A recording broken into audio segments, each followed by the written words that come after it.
when you take a dog, a cat, an animal that you love, or a human being, and Mm-hmm. you hit them on the nose, and you go boop, and Yeah. you say it, and it's a endearment way of connecting Yeah.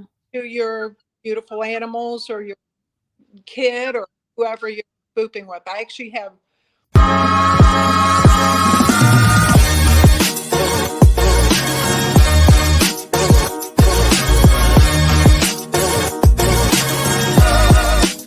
Thank you for joining us today. We're excited you're here to meet the author of today's book. Welcome to Digital Book Nooks, Meet the Author Show, where you can discover your next great book. With your host, D.G. Thomas. Enjoy the show. Hello, and welcome to the Meet the Author Show. In today's episode, we're thrilled to bring you a delightful children's book that invites children of all ages to connect deeply with animals and the wonders of nature. So if you love children's stories and animals, and this one also happens to have a catchy song to it, you are in for a real treat today. Our guest author today is Mary Ann Redmond.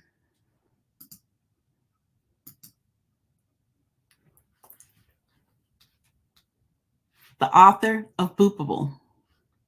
Mary Ann Redmond is a singer-songwriter, teacher, and photographer. When a fox, Henry, came to visit, he opened a portal to an animal sanctuary in her own front yard. Mary Ann is a self-described empath journeying to a deeper level of existence through creative expression. So please join me today in welcoming author Mary Ann Redmond. Hello, Mary Ann. Hello, thank you for having me. I'm excited. Oh, thank you for being here. I'm so excited to talk with you today. I always love to talk about children's books. I have a passion for it, of course, being a children's author. But Have outdone yourself. You've done 4, right? I have done 4 in the series, and I have a few picture books too as well. And that's Boopable. This one almost killed me. Oh, I don't no idea, but you're my hero. oh, and this is your first book, right?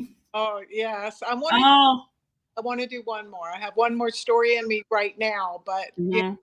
we'll burn that bridge when we get to I it. know what you mean, how it is, how you have like that one more story, but at least you have another one in mind to follow up with. So, but today we're going to talk about, I want to start by talking about your journey as a writer. So I saw on your website you were a singer and a songwriter.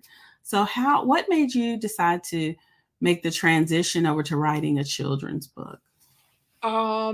It actually, I was in the car with my girlfriend, and she was booping her dog Bo on the snoot, going, "He's so handsome. He's so I said, "Yes, he's very boopable." And at that point, I said that would be a great children's book. And I thought, you could have different animals on the pages, and the kids could boop them. And my girlfriend, who is an author for The Endless Path, she has her own beautiful book about her dog Bunny. I Mhm. said, "Mary Ann, that's genius."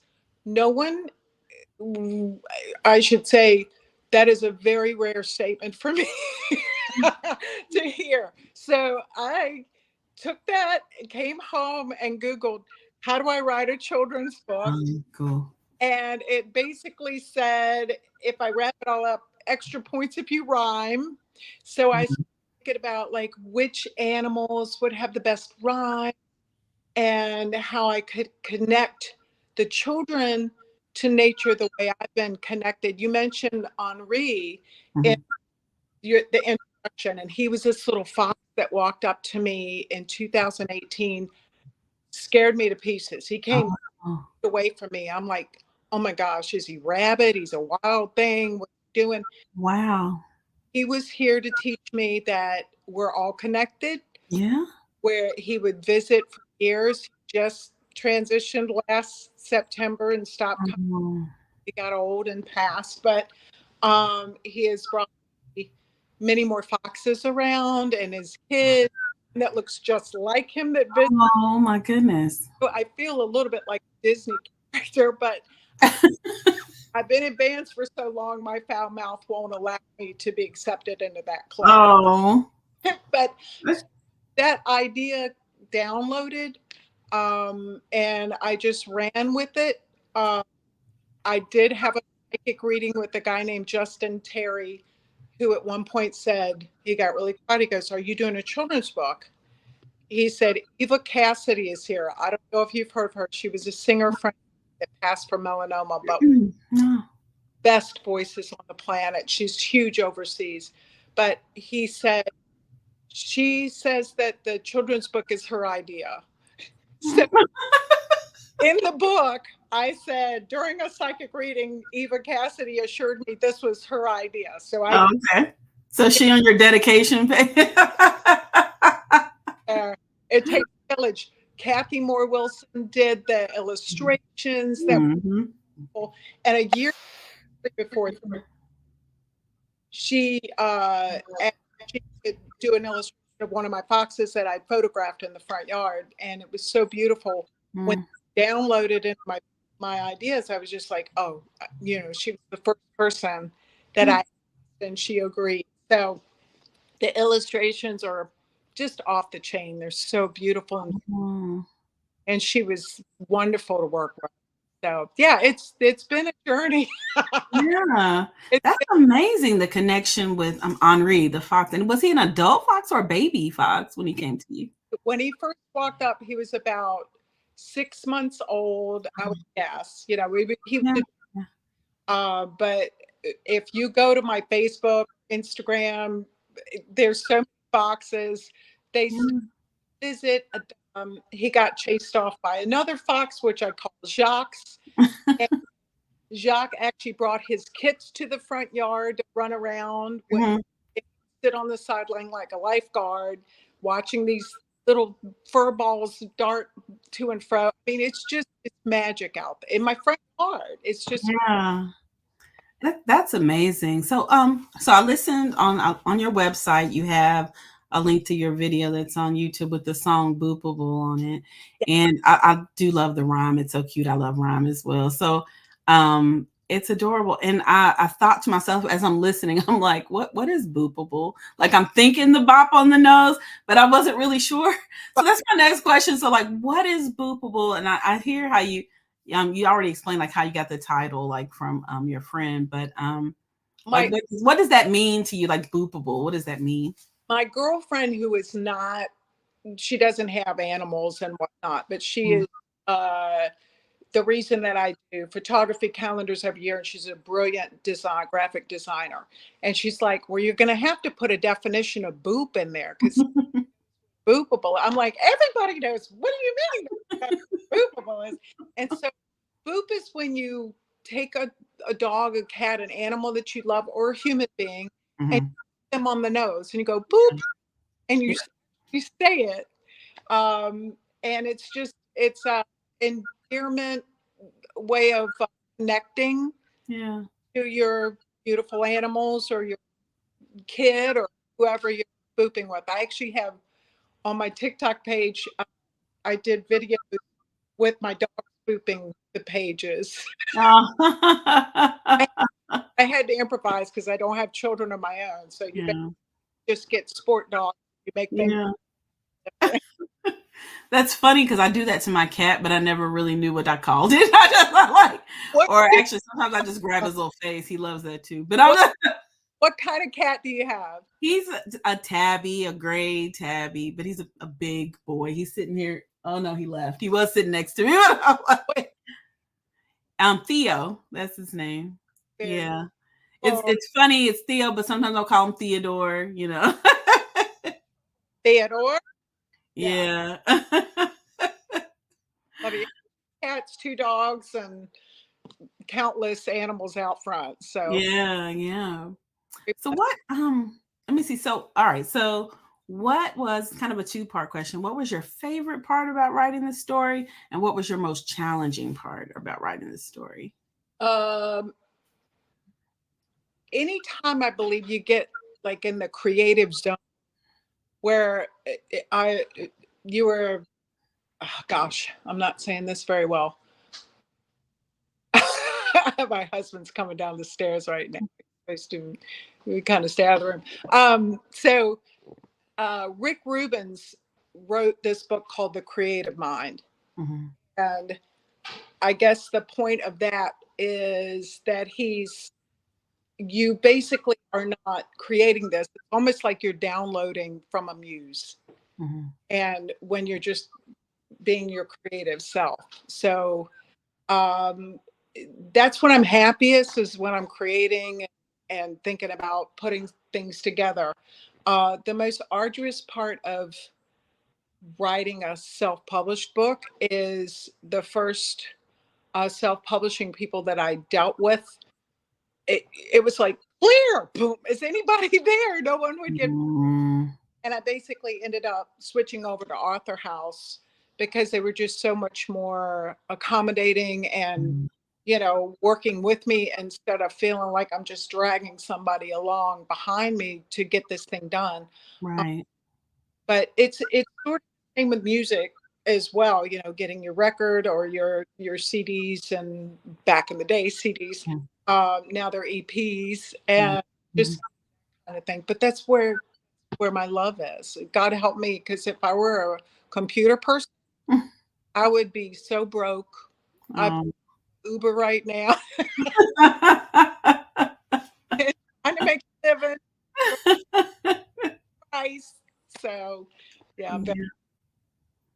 Okay. So, and self uh, and self-publishing, it's very different from traditional publishing. So I remember I was just talking with the traditional published author, and probably the only commonalities we may have is in marketing, where a lot of times traditional published authors have to market their own books as well, although they do get that financial backing though from their publishing house. But probably it's learned a lot from you about promoting, because I am not a promotions girl. I'm just yeah, it's a learning curve. Every aspect of it when you're self-published, the marketing, the just publishing it, the layout, the design, the whole everything. So it's good that you found support through Author House, because it that. is very difficult to learn it all and to publish your own book, and write it, and just doing it all by yourself is a lot. So it's nice to have a team.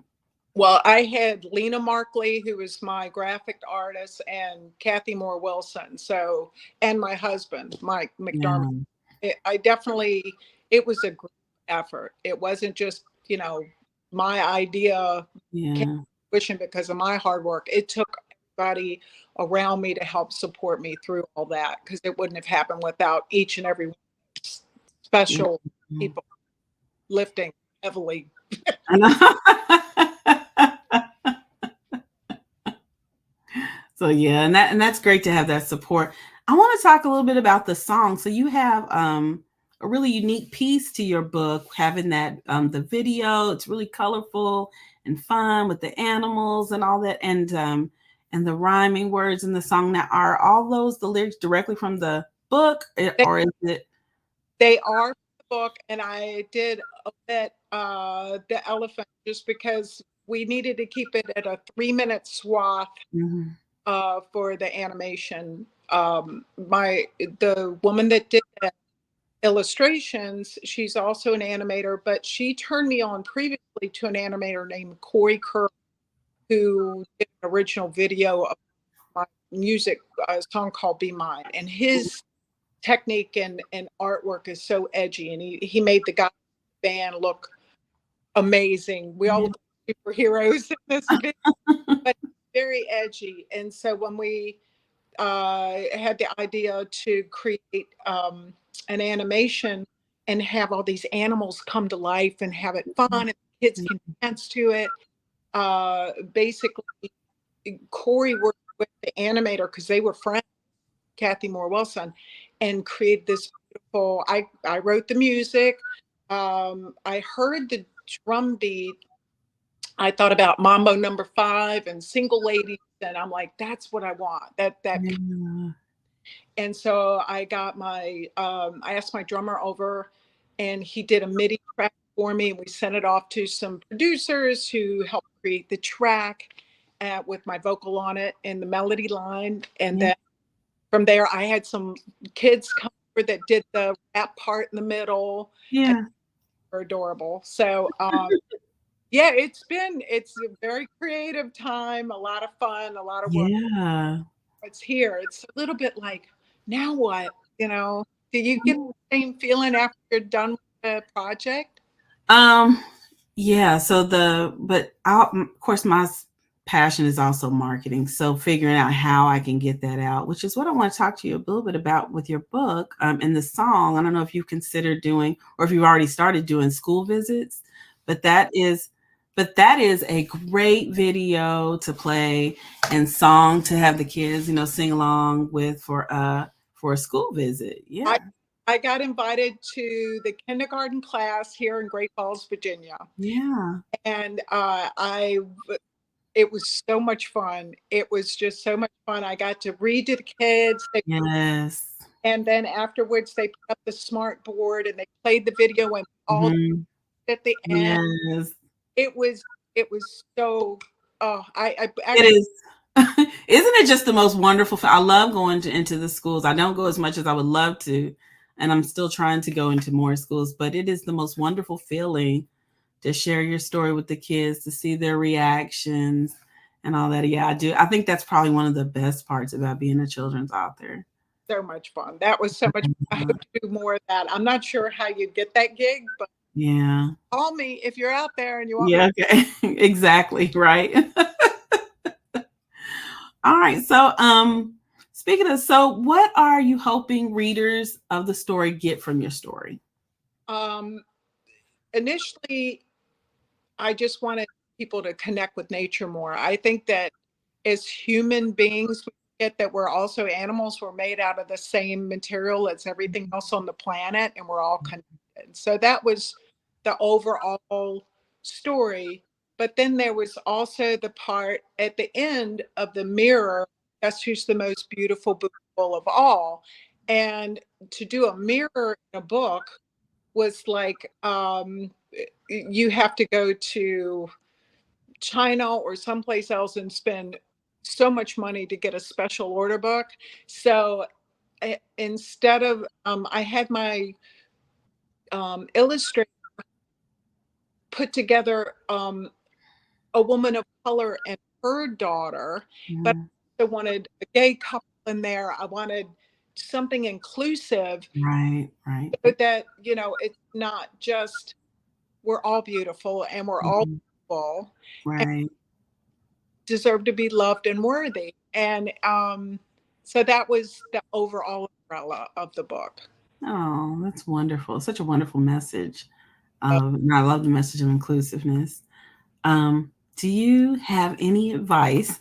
You've been on this journey for with self-publishing with your first. Run, run. So for anyone just aspiring to be a published author, do you have any advice for them?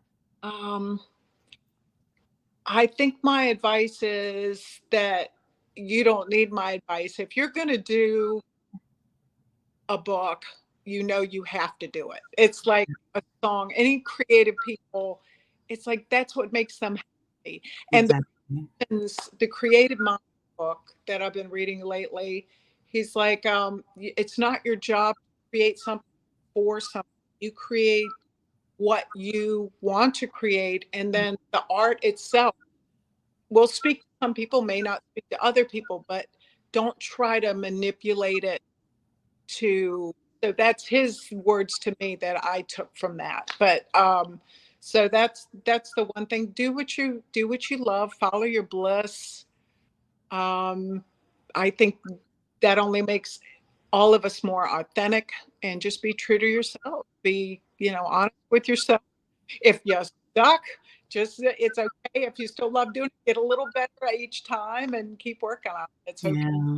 Yeah, Try and fail and then try again. I agree. Yeah, I agree. You got to get out. You got to put yourself out there and just go for it, I think. I guess. Yeah.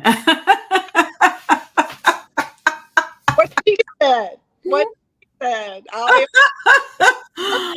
Oh my goodness. So I want to show your book again, Mary Ann. Let's see. You got Find it. to show it. Yeah, show the book. And then I'm also going to show it here on screen where the book is available. And this, oh, okay. Oh, sorry, I'll come back to you. So, Got Boopable is available at Amazon, Barnes and Noble, Thrift Books. And if you go to boopablebook.com, you can see that video and hear the song and learn more about Mary Ann as well. So let me go back and you can tell us about the QR code. It's right on the back of the book, right there. Yeah. And if you can even put your phone out right now, you could probably go look at the video. But it is, all the animals come to life and dance around, and I got to sing the song and write it, and they made that beautiful animation. So yeah, I'm very proud of this work. I'm very proud. Yeah, you should be. It's a beautiful work. The whole thing, the video, the book, the whole piece is beautiful work. And that's the end of my questions for today for the interview. Thank you so much for joining us and sharing your story with us. Thank you, and you get me more than anybody. I really appreciate you. I appreciate you helping the rest of us up. Yeah, I'm trying to help everybody out here. So it's a tough road, but there's a lot of great work out there that needs to be shared. So yeah. Rock. Thank you so much. All right. Thank you. And I'm going to show you a book one more time. Once again, everybody, the book is available at Amazon, Barnes and Noble, and Thrift Books. And go make sure you visit boopablebook.com to watch out that cool video. Thank you for joining us today for today's show. And once again, stop by digitalbooknook.com to learn more about Mary Ann and the wonderful book, Boopable. Have a great day.